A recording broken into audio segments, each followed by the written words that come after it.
¿Qué tal? Muy buenas tardes. Les saludamos desde la zona 1 de la ciudad capital guatemalteca, la nueva casa de Noticiero Guatevisión. Todo el equipo de noticias ya está listo a esta hora para transmitirle a usted lo que ha ocurrido, lo más relevante de este lunes 26 de noviembre de 2018.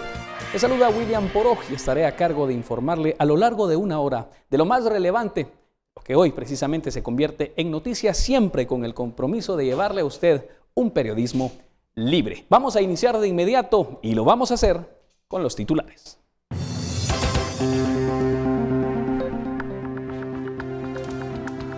Jueza liga a proceso a sindicados por supuestas ejecuciones extrajudiciales en el caso conocido como Plan Gavilán.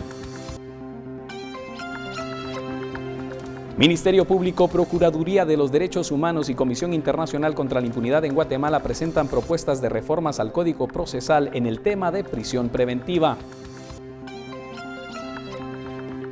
Con la negativa de que México no dejará pasar hacia Estados Unidos a migrantes varados en la frontera con ese país, surge petición de activar el Plan Marshall. Iniciarán operativos de inspección en coheterías a nivel nacional con la finalidad de supervisar el cumplimiento de normas de seguridad y también evitar que menores de edad trabajen en estos lugares.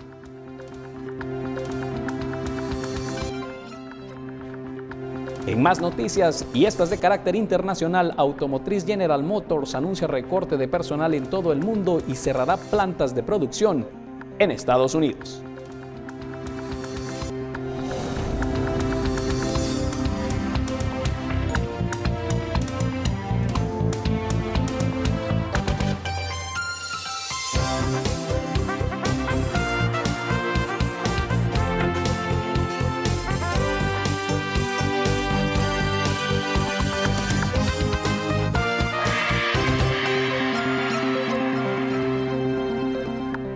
Gracias por continuar con nosotros. Iniciamos de inmediato con la información y esta tiene que ver con los migrantes y esa caravana que se ha movilizado a lo largo de regiones centroamericanas y también México, que incluso se mantienen varados en la frontera entre México y Estados Unidos. Y precisamente el gobierno entrante, el del presidente Andrés Manuel López Obrador, está pendiente de que Estados Unidos pueda negociar precisamente la reactivación del conocido Plan Marshall, que precisamente estaría siendo facilitado para que todos los migrantes pudieran obtener trabajo precisamente de una forma tangible, afirma el gobierno entrante de México para el año 2020.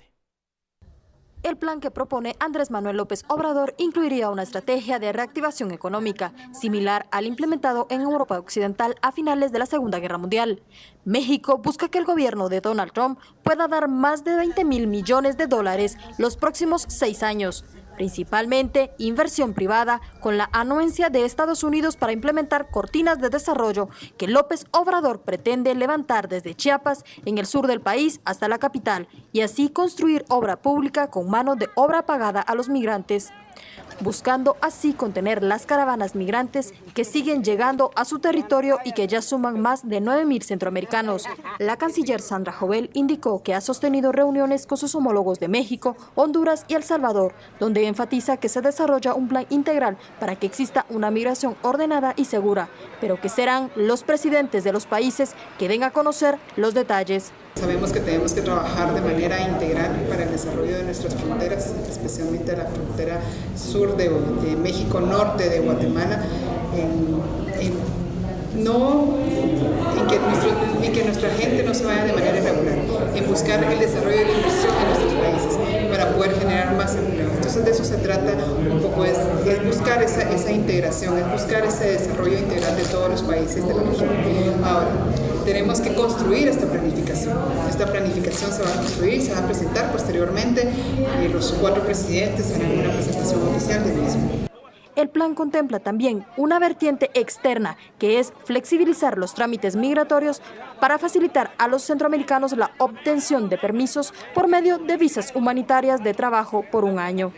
El plan contemplaría también que Estados Unidos incremente la ayuda a los países del Triángulo Norte por medio del Plan de la Prosperidad, donde actualmente se destinan $600 millones y que finaliza en 2019.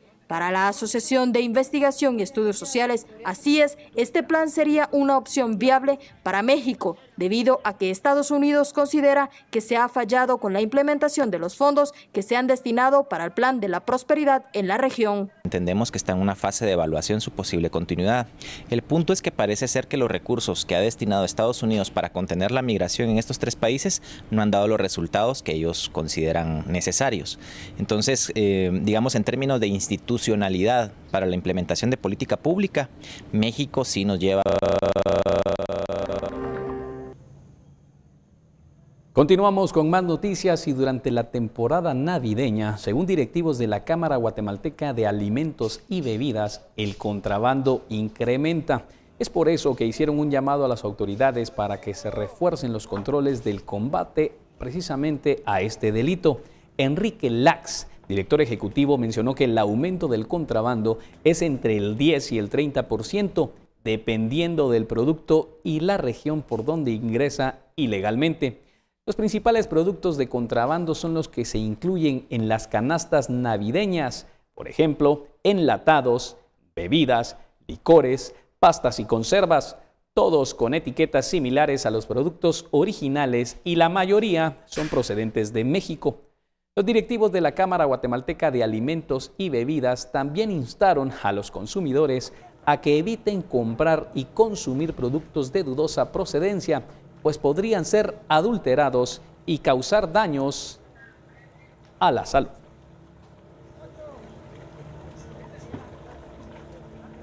Y en Quetzaltenango preocupa a los comerciantes no solo el tema del contrabando, sino que también el incremento de las extorsiones que están imparables en ese departamento. Solicita la Cámara de Comercio de Quetzaltenango a las autoridades de seguridad que se garantice el correcto funcionamiento de los bloqueadores de señal en la cárcel de Cantel.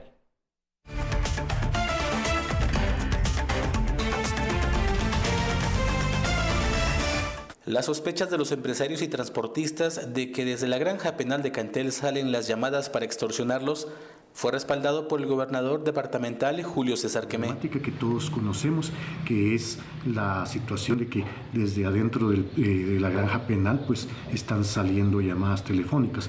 Es un tema bastante molesto, pues. La semana pasada, la filial de la Cámara de Comercio envió al Ministerio de Gobernación un memorial donde explicaron los graves problemas de seguridad que tiene el departamento. Generamos un memorial y se lo dirigimos al ministro de Gobernación, al ministro de Gobernación, para que pues tomen las medidas necesarias. Realmente, a pesar de todo lo que se dice de que alrededor de la granja penal Cantel hay un sistema que cancela o deja sin efecto las llamadas telefónicas que ahí se originan, aún así siguen saliendo las llamadas telefónicas para la extorsión. Para hablar sobre el tema, los empresarios, el gobernador y jefes de la Comisaría 41 se reunirán esta semana para abordar el tema. El día 28 de los corrientes, desde el presente mes, a las 11 de la mañana, tenemos una reunión con el señor gobernador departamental, el licenciado Quemé, para plantearle pues la necesidad que hay en Quetzaltenango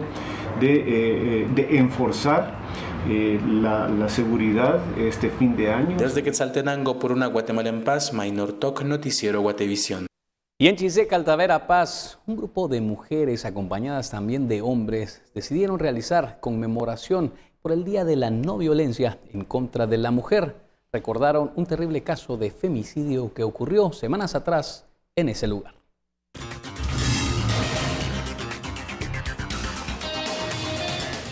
Mujeres organizadas del municipio de Chiseca, Alta Verapaz, rinden homenaje en memoria de Alejandra Icó, asesinada por su conviviente el pasado 8 de noviembre de este año. Primero, pues esta actividad es para reivindicar los derechos de las mujeres, ¿verdad? La caminata es para exigir la justicia por Alejandra, ¿verdad? Queremos que se haga justicia por el caso de femicidio que ha ocurrido acá en el municipio de Chiseca.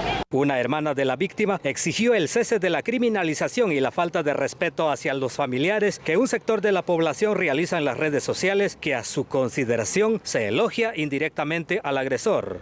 que me ayudan con la justicia y que dejan murmurar de mi hermana que pusieron música de ese que pusieron música, lo están famando el asesino. Eso es lo que a mí me duele, pues, porque como que dice que nosotros nos están burlando y a nosotros mujeres, ¿cuántas mujeres que están sucediendo esas cosas? Yo ya no soporto ese dolor. El homenaje se realiza en el marco del Día Internacional contra la Eliminación de todas las formas de violencia contra las mujeres, realizadas por distintos sectores en Chiseca, Alta Verapaz. Por una Guatemala en paz, reportó Santiago Botón. Y al menos 230,000 personas de distintas zonas de la ciudad capital, algunas zonas como las zonas 18, 17 y 25, se están viendo afectadas por el agua que está llegando a sus hogares. La contaminación aparentemente podría provenir de una fábrica. Una de las colonias afectadas es la Atlántida en la zona 18, en donde los vecinos aseguran que no consumen el agua que cae del grifo porque lleva lodo y gusanos. Suciedad a veces que se asienta y unas larvas que proliferan ahí al tener 2 o 3 días el agua de estar ahí. Sí, allá le salen larvas. ¿Y qué hacen con esa agua? Solo para el sanitario la usamos. Según los afectados, cuando se bañan o tienen contacto con el agua que reciben, padecen de picazón en la piel. Pues la verdad es de que a veces días viene agua y días no viene. Pasamos 3, 4 días sin agua. Sí. ¿Verdad? Y nosotros llamamos y nos dicen, van a echar el agua y de vez en cuando la echan y a veces no. Esta noche cayó un poquito. ¿Lograron llenar algunos recipientes? Llené todos mis baños, porque como no hay, que tiene que prevenir uno. Y ni vino mucho, lo que chiquito, chorrito. La municipalidad capitalina no dio un tiempo estipulado para solucionar el problema. También se indicó que es la segunda ocasión en que la textilera contamina el afluente, por lo que preparan las denuncias en contra de la empresa. Por una Guatemala en paz, en cámara Fernando Maxul, reportó para Noticiero Guatevisión, José Manuel Patzán. Y buenas noticias llegan para familias de San Juan del Obispo, esto en Antigua Guatemala, en Zacatepeques. Ahora contarán con agua entubada tras 10 años de gestiones.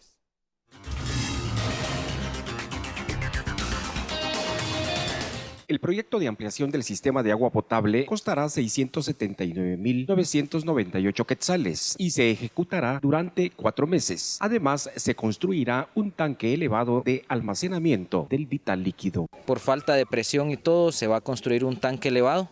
Va a haber una línea de impulsión del pozo de la cuchilla, que se le llama aquí en el sector, ¿verdad?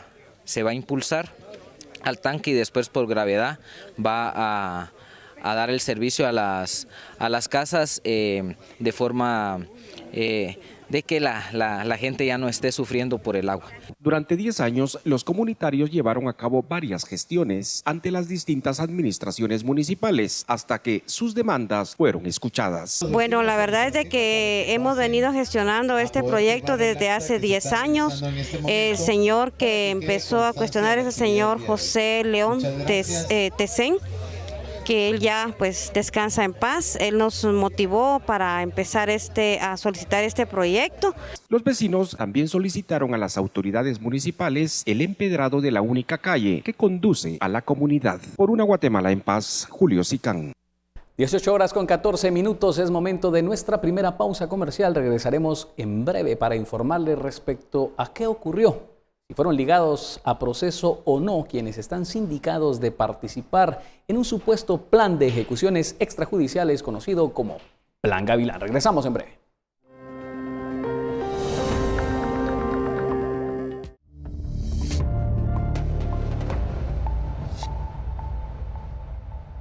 Continuamos con más información y la jueza Claudette Domínguez dictó falta de mérito por el delito de ejecuciones extrajudiciales en contra del exministro de Gobernación Carlos Bielman, aduciendo que se basó en por lo menos 3 argumentaciones porque esta causa ya fue planteada ante un tribunal de Madrid y porque nadie puede ser perseguido 2 veces. Este órgano jurisdiccional respetuoso del ordenamiento nacional e internacional dicta falta de mérito a favor de Carlos Roberto Bielman Montes por el tipo penal de ejecución extrajudicial.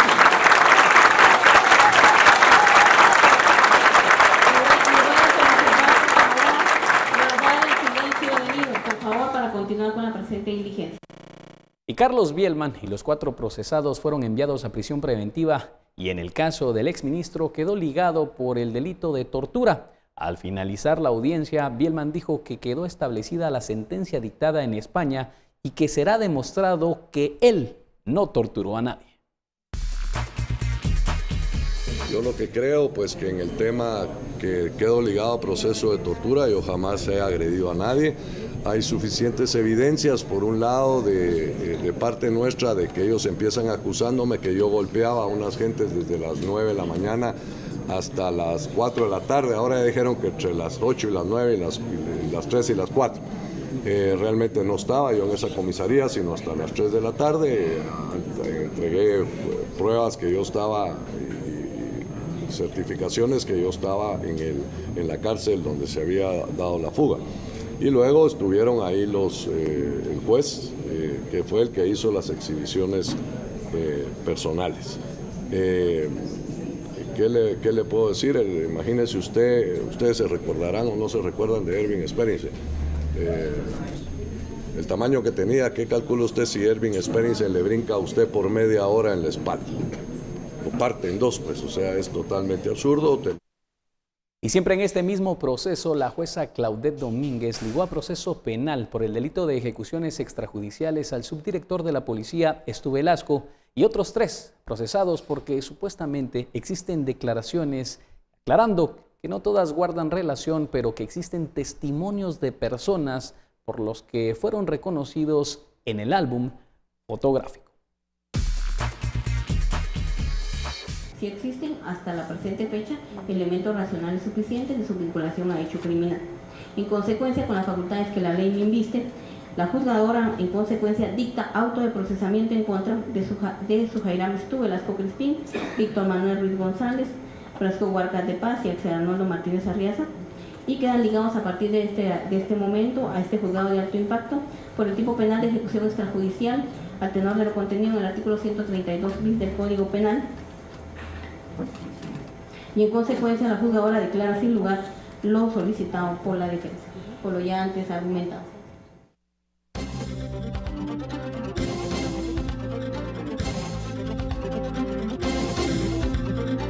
(18:20) nos vamos a las afueras del Ministerio Público. Ahí se encuentra nuestro compañero Alberto Cardona, porque precisamente tanto el Ministerio Público, la Procuraduría de Derechos Humanos y la Comisión Internacional contra la Impunidad en Guatemala han presentado algunas reformas precisamente al discutido tema y polémico tema de la prisión preventiva. Alberto Cardona nos tiene el informe del Ministerio Público. Alberto, adelante. William, muy buenas noches. Una reunión que se realizó acá en el Ministerio Público en el 8º nivel. Una reunión que duró 2 horas con 23 minutos, donde, muy bien lo has comentado, William, autoridades del Ministerio Público, de CICIG, también de la Procuraduría de los Derechos Humanos y delegados de la Comisión de Derechos Humanos del Congreso de la República, pues escucharon alguna de la información que dieron los altos mandos del organismo judicial a esta presentación del proyecto que le han denominado reformas legales en materia de prisión preventiva. Esta exposición pues se la brindaron a los parlamentarios que escucharon detenidamente. Cada diputado pues iba anotando algunos de estos temas que ellos estarán discutiendo. Lo que se pretende con este tipo de proyectos o esta iniciativa que tomen en sus manos los diputados es que las personas que permanecen en prisión preventiva, es decir, en el centro carcelario de hombres de la zona 18, centro carcelario para mujeres también en la zona 18, mejor conocido como Santa Teresa, que tengan prisión preventiva, pues puedan salir lo antes posible. Eso en base a las pruebas que presenta el Ministerio Público y también las decisiones que tengan a su cargo los magistrados y también los jueces en torre de tribunales. Hay que recordar que el dato que manejan las autoridades del sistema penitenciario destaca que solo el centro preventivo pues es una cárcel que fue construida para 500,000 reos y a la fecha hay más de 3,200 privados de libertad. Este dato pues también las manejan las autoridades de la cárcel para mujeres, que también ya han comenzado pues a presentar algún tipo de información al organismo judicial por el hacinamiento que se registra en los 22 centros carcelarios de todo el país. Acá algunas de las declaraciones que captamos durante esta reunión de los representantes del organismo judicial al momento que explicaban a los diputados este proyecto. Se crea una nueva dependencia en la estructura del organismo judicial, la unidad de control de medidas de coerción, que tendría distintas funciones. Entre otras, el control del cumplimiento de las medidas de coerción distintas a la prisión preventiva en centros de privación de libertad, porque la prisión preventiva en centros de privación de libertad seguiría siendo función, su ejecución y control del sistema penitenciario. Pero aquellas otras que deban cumplirse en vivienda del imputado o aquellas medidas de coerción no privativas de libertad, esta unidad de control de medidas de coerción sería la encargada de auxiliar al juez en esta importante función. Pero además de eso, del control del cumplimiento y ejecución de las medidas de coerción, la unidad de control de medidas de coerción del organismo judicial tendría otras importantes funciones que hasta el día de hoy el sistema de justicia le debe a la población y que ya están concebidas en la legislación procesal penal. El primero, dotarle al juez de insumos para tomar su decisión, ¿verdad? Cualquier otra información o dato necesario para que el juez, haciendo uso y aplicando el principio de proporcionalidad, pueda decidir. Se tiene previsto para la próxima semana que nuevamente se estén reuniendo los diputados de la Comisión de Derechos Humanos con las autoridades del organismo judicial, nuevamente con la Procuraduría de los Derechos Humanos, para estar dando a conocer cuáles han sido algunas de las decisiones que podrían estar adoptando en de esta presentación del proyecto de reformas legales en materia de prisión preventiva en los 22 centros carcelarios. También el diputado Beltranena pues daba a conocer también a los medios de comunicación cuáles han sido las anotaciones y estas reuniones que ellos mantendrán previo a reunirse con los representantes de los órganos de justicia acá en Guatemala.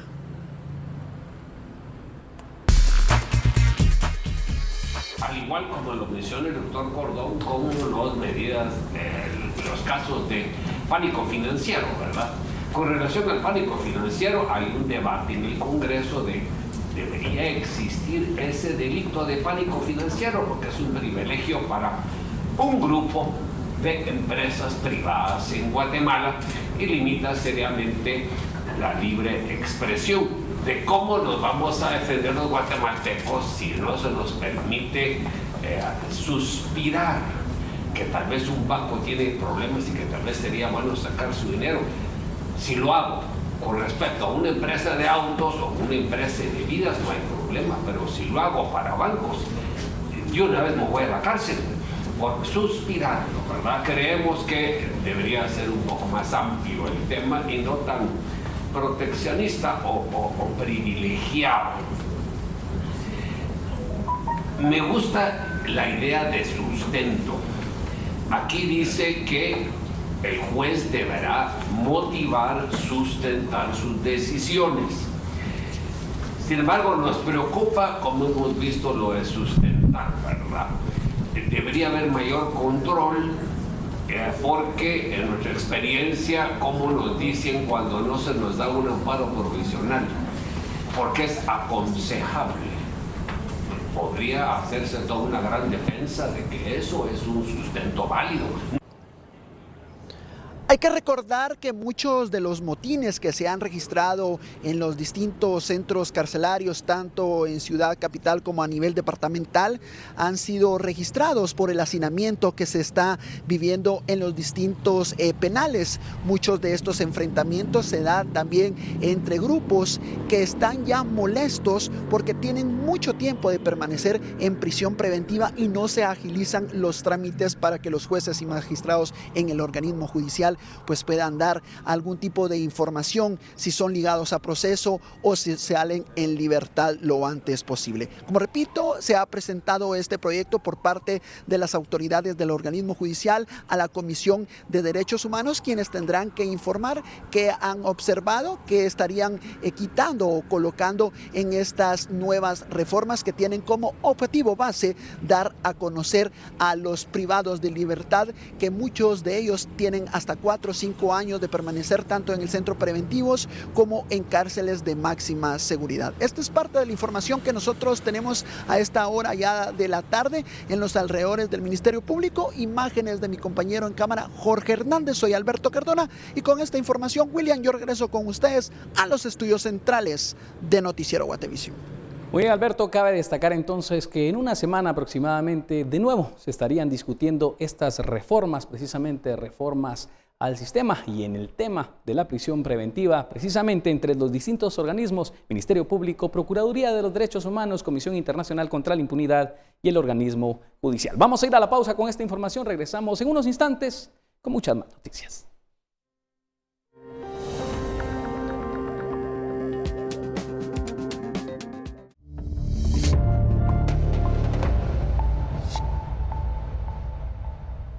Continuamos con más información. Los diputados Fernando Linares Beltranena y Delia Bach denunciaron ante el Ministerio Público a su colega Mario Taracena. Lo acusan de falsedad y abuso de autoridad por la aprobación de la reforma a la ley electoral de 2016, cuando se prohibió el transfugismo. Los congresistas afectados por esta norma aseguran que el entonces presidente del Congreso violó la ley por la modificación del artículo 205 ter y afirman que esto entonces es ilegal. Taracena dijo que era una denuncia espuria promovida por personas venenosas. Escuchemos. Mario Taracena, abusando de su posición como presidente del Congreso, engañó a los diputados y mutiló parte de un artículo para que no se pudiera hacer la libre asociación de parte de los diputados. Es totalmente espurio, falso, mezquino, intrigante. Viniendo de esas dos personas, cualquier cosa puede suceder. Son dos personas excesivamente venenosas, a tal extremo que si se muerden la lengua se envenenan, pues, o sea, estas son terribles. Siempre en el legislativo, los diputados aprobaron el título 2 del presupuesto de ingresos y egresos de la Nación. Con esto avanzaron hasta el artículo 90. Sin embargo, la sesión se suspendió porque aún hace falta acordar enmiendas a los artículos siguientes. Los diputados mantienen esta discusión en el Pleno y la mesa técnica del presupuesto que acuerda las modificaciones escuchó la petición del Colegio de Ingenieros de Guatemala, que asegura que el Estado les adeuda al menos 1.500 millones de quetzales. La Universidad de San Carlos de Guatemala también solicitó más recursos e incluso a las afueras del legislativo se observó una manifestación pacífica por parte de los médicos que continúan solicitando que se incremente también el presupuesto para ellos recibir ese tan ansiado incremento salarial. Y la fiscal general del Ministerio Público confirmó que existe una investigación en contra del jefe de la Fiscalía Especial contra la Impunidad, Juan Francisco Sandoval, por supuestas negociaciones anómalas en el año 2013. El sábado último, la Fiscalía Especial contra la Impunidad, FESI, Juan Francisco Sandoval, compartió en sus redes sociales un comunicado en el que señaló que la justicia no se negocia. Después de los rumores de su destitución, además denunció presiones en su contra. Señalamientos que la fiscal general María Consuelo Porras espera que Sandoval explique. Porras dio a conocer que contra el fiscal Sandoval existe una denuncia penal que ingresó el pasado 22 de noviembre, donde se solicita que se investigue al personal de la FESI integrado desde 2013. Se abrió la investigación, ya está iniciada. ¿Verdad? A partir del 22 fue iniciada la investigación. La denuncia está presentada del Ministerio Público y sobre esa base se inició la investigación. La denuncia hace referencia a un audio filtrado en redes sociales donde los fiscales negocian con un reo su testimonio a cambio de beneficios y en el que supuestamente estaría involucrado Sandoval. Por una Guatemala en paz, Andrea Domínguez, y en cámara, Eric Ávila. Y el tercer informe del gobierno del presidente Jimmy Morales estará orientado a la inversión y el gasto social. Así lo dijo el titular de la Secretaría de Planificación y Programación de la Presidencia. El funcionario explicó que el documento consta de por lo menos 200 páginas y se tiene planificado imprimir 1000 ejemplares que serían distribuidos entre las instituciones públicas.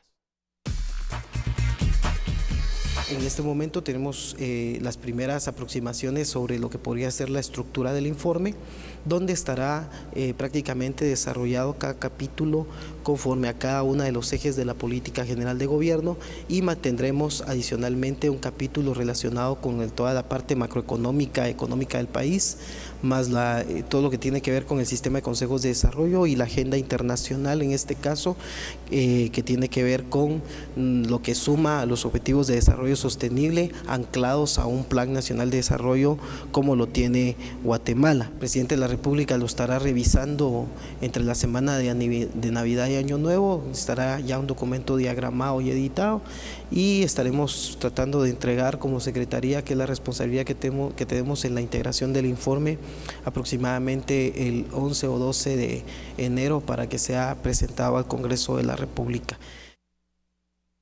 Y el viceministro de Relaciones Exteriores confirmó que el presidente Jimmy Morales viajará a la toma de posesión del nuevo presidente mexicano Andrés Manuel López Obrador. Esto lo hará junto a la canciller Sandra Jovel, asegurando también que aún se desconoce la fecha y la hora para que el mandatario salga hacia México, donde sostendrá reunión con sus homólogos centroamericanos, pero también con el presidente entrante mexicano.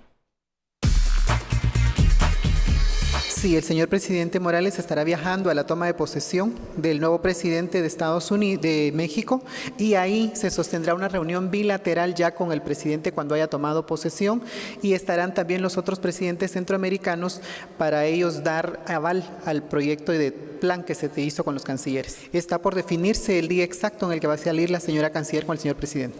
Y en otros temas, reducir a 60 días los trámites para permisos de construcción es la nueva iniciativa que está próxima a implementarse en el Ministerio de Economía.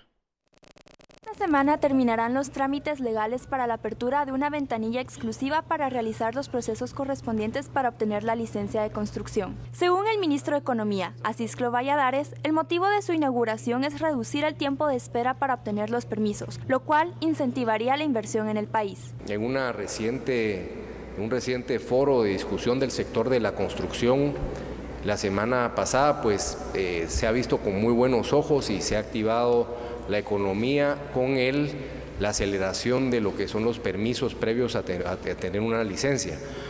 Esto es bastante importante. Imaginémonos que si ellos están viendo un crecimiento de 3.3% de construcción y que ha sido parte importante de ello, que se agilicen los permisos, pues ya tener una ventanilla de trámites de construcción debidamente establecida. En Guatemala se necesitan alrededor de 13 trámites para obtener una licencia de construcción, siendo un proceso que puede tomar de 1 a 2 años. La ventanilla estará ubicada al lado de la Universidad Popular en la 10ª calle de la zona 1 y con ella se espera que el procedimiento para obtener la licencia de construcción dure alrededor de 60 días. Valladares agregó que en el futuro también se piensa abrir un portal digital para que los trámites se puedan realizar en línea y así agilizar aún más el proceso. Por una Guatemala en paz, Natalia Arbizú y Juan Carlos Pérez. En noticias internacionales, la empresa estadounidense automotriz General Motors ha anunciado el cierre de sus plantas en Estados Unidos, pero también recortes de personal a nivel global. Descubre los detalles escondidos de la naturaleza con los negros y colores perfectos. LG OLED TV presenta.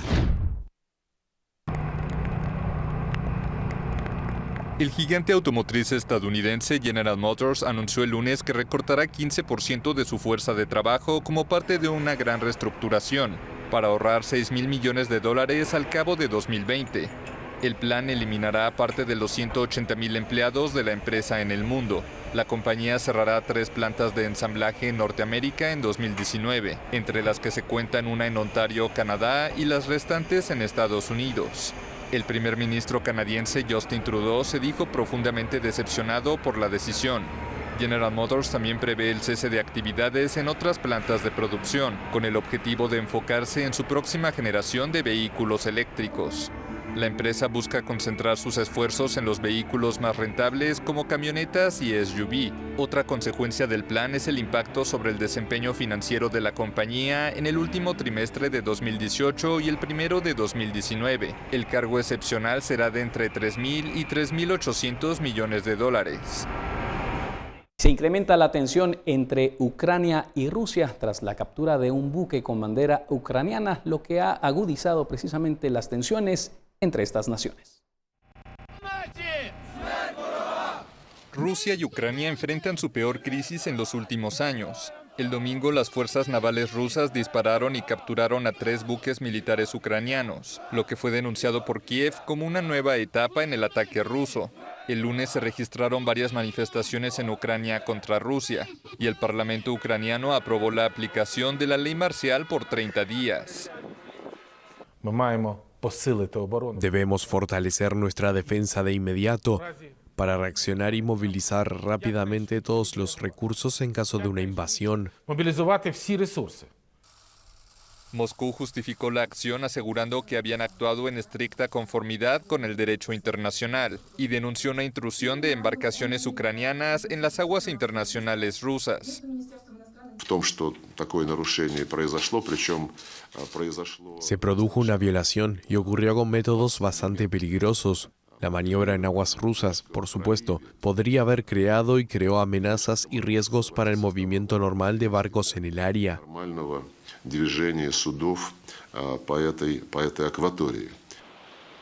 El incidente se produjo cuando los barcos ucranianos intentaban ingresar al estrecho de Kerch desde el Mar Negro, que es el punto de acceso al Mar de Azov y que Rusia reivindica desde la anexión de la península de Crimea.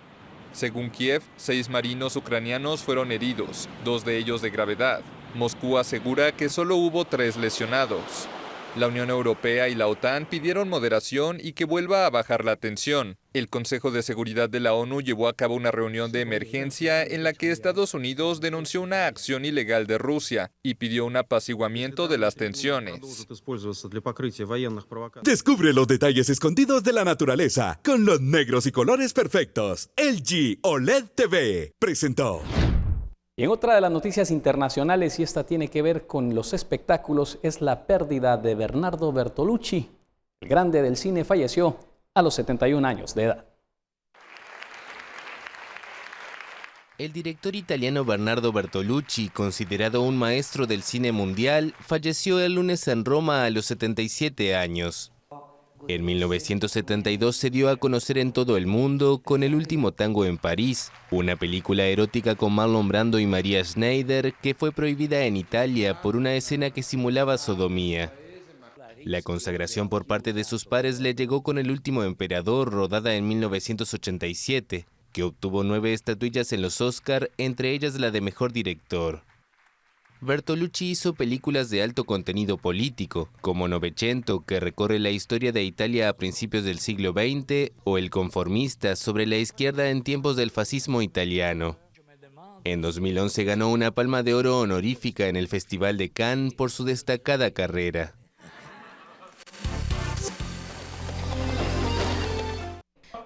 Bienvenidos a esta emisión de Noticiero Guatevisión. Les saluda Sara Guerrero y es momento de empezar a recorrer la República y conocer las condiciones del clima en cada una de sus regiones. Iniciamos en la costa sur y oriente, que continúa presentando un clima bastante agradable con cielos parcialmente soleados durante el día. Tenemos ingreso de humedad, pero realmente no hay ninguna afección del clima en esta región. Veamos qué es lo que nos indica el termómetro para esta región. Para San Marcos tenemos una máxima de 18 con mínima de 9. En Jalapa, máxima de 28 con mínima de 16, y finalizamos en el oriente del país, en Zacapa, que nos indica una máxima de 30 con mínima de 17. Más adelante continuaremos con este recorrido.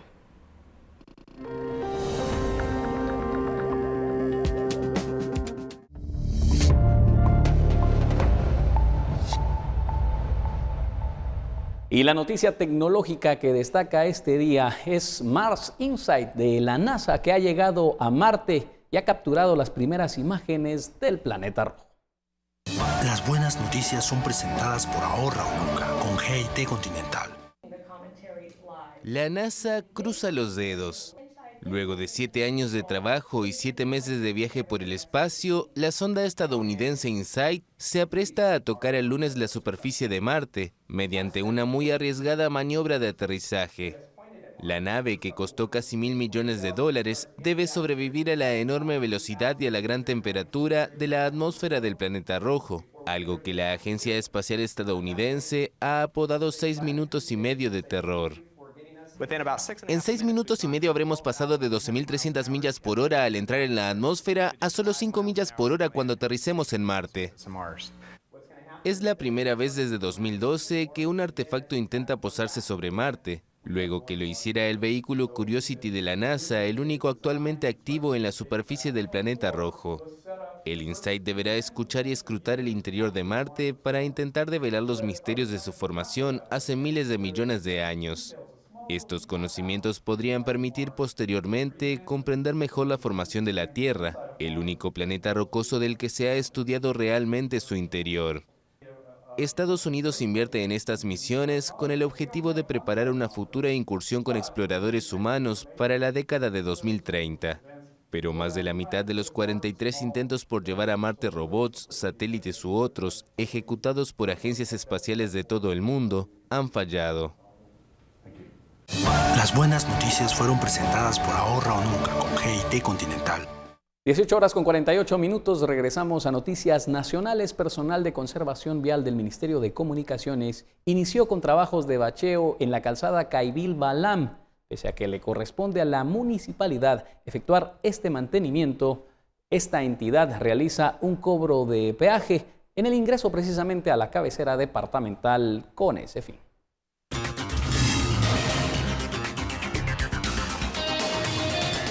Los trabajos de bacheo iniciaron debido a la cantidad de agujeros que se han formado por el abandono de esta vía por parte de las autoridades locales. Parte de la empresa de Covial, estamos haciendo un bacheo en lo que es la calzada entrada a Huehuetenango. Los trabajos van a estar llegando lo que es la entrada de la terminal. Vecinos aseguran que hay poca claridad de cómo se manejan los recursos que se recaudan en el cobro del peaje, pues la calzada no recibe mantenimiento, pese a que para eso fue creado dicho cobro. Sí, prácticamente Covial siempre hace los trabajos, entonces quiere decir que el cobro de la vialidad que se hace no cubre el objetivo, un cobro totalmente ilegal. Las autoridades reconocen que el dinero recaudado tiene otros destinos. Un dinero que no es invertido para lo que específicamente debería de hacerse.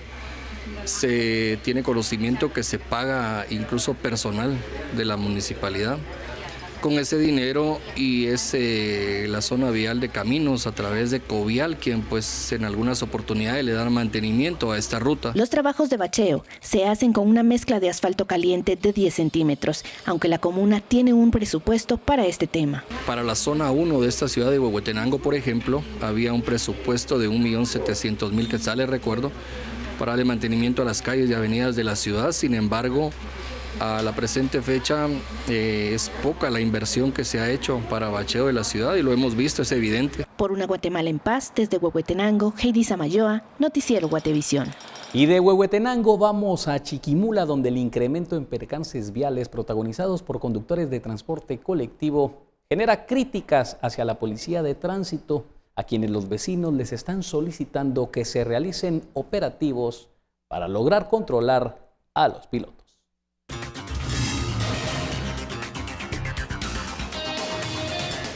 35 hechos de tránsito en los que se encuentran implicados conductores de buses urbanos y extraurbanos se han registrado durante el mes de noviembre en la cabecera chiquimulteca. Es por ello que vecinos piden a las autoridades revisar las licencias y capacidad de conducir de varios pilotos. El percance más reciente se registró la semana pasada cuando 2 jóvenes de 18 años viajaban a bordo de su motocicleta y fueron embestidos por un bus. El conductor de ese vehículo se dio la fuga y las víctimas fueron trasladadas hacia el hospital modular. Nosotros hemos estado realizando últimamente operativos, ¿verdad? para disminuir esta situación. A los pobladores de Chiquimula, de que pues tomen sus medidas de seguridad también ellos, ya que la seguridad es responsabilidad de todos. Por ejemplo, que no anden 3 personas en motocicletas, que no se parqueen en lugares prohibidos o señalizados con restricción. En ruta, pues obviamente para evitar las tragedias, como hace poco sucedió, evitar las tragedias, ¿verdad? Que utilicen casco, ¿verdad? Que en ruta sí vamos a empezar a exigir el casco, ¿verdad? Según cifras provistas por la Policía de Tránsito, tan solo de septiembre a noviembre del presente año han sido multados 200 pilotos de transporte colectivo en la cabecera. Estas infracciones han sido impuestas por distintas faltas. Pobladores piden a dueños de transporte ser más estrictos con las personas que contratan como conductores, pues aseguran que muchos no están capacitados. Según la comuna chiquimulteca, 340 líneas se encuentran autorizadas para que transiten en las distintas zonas del casco urbano. En cámaras, José Boya. Por una Guatemala en paz, reportó desde Chiquimula, Mario Morales.